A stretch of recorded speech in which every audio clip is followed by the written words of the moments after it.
விக்கி தனது நண்பர்களுடன் காட்டிற்கு சுற்றி பார்க்கச் சென்றான். ஆரம்பத்தில் எல்லாம் சிரிப்பும் சேர்க்கையும். ஆனால் சில நேரத்தில் விக்கி தனியாக காட்டின் ஆழத்திற்குள் சென்று விட்டான். நேரம் கடந்து போனது. திரும்புவதற்கான பாதை மாயமாகிவிட்டது. மரங்கள், காற்று, விலங்குகளின் ஒலி எல்லாமே அவனுக்கு பயமாக தோன்றின. கோபத்தில் அவன் ஒரு பெரிய கல்லை காலால் உதைத்தான். அவன் உடல் சமநிலை இழந்து கீழே விழுந்தான். அந்த கல் மெதுவாக ஒரு உருவமாக மாறத் தொடங்கியது. விக்கியின் கண்கள் பயத்தில் பெரிதாயின. அந்த உருவம் ஆழமான குரலில் பேசத் தொடங்கியது. நான் நீ என்னை விடுதலை செய்திருக்கிறாய். உனக்கு என்ன வேண்டும்?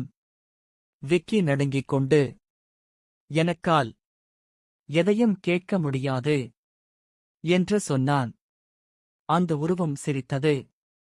எது வேண்டுமானாலும் கேள், நான் செய்து தருவேன்.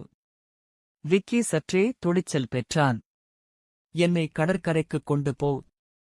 ஒரு கணத்தில் அவன் நீண்ட கடற்கரையில் நின்றிருந்தான். அலை ஓசை, காற்றின் சுவாசம், எல்லாம் உண்மை. பின்னர் அவன் தொடர்ந்து சொன்னான், நான் பறக்க வேண்டும். அவன் உடல் மேலே எழுந்தது. காற்றை வெட்டிக்கொண்டு பறந்தான். விக்கி இப்போது அந்த உருவத்தை நம்பிவிட்டான்.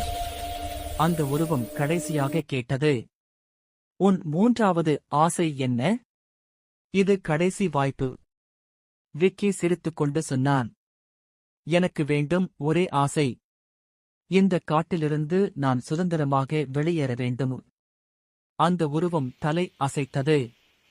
ஒரு நொடியில் விக்கி காட்டுக்கு வெளியே வந்து நின்றான். அவன் நிம்மதியாக சுவாசித்தான.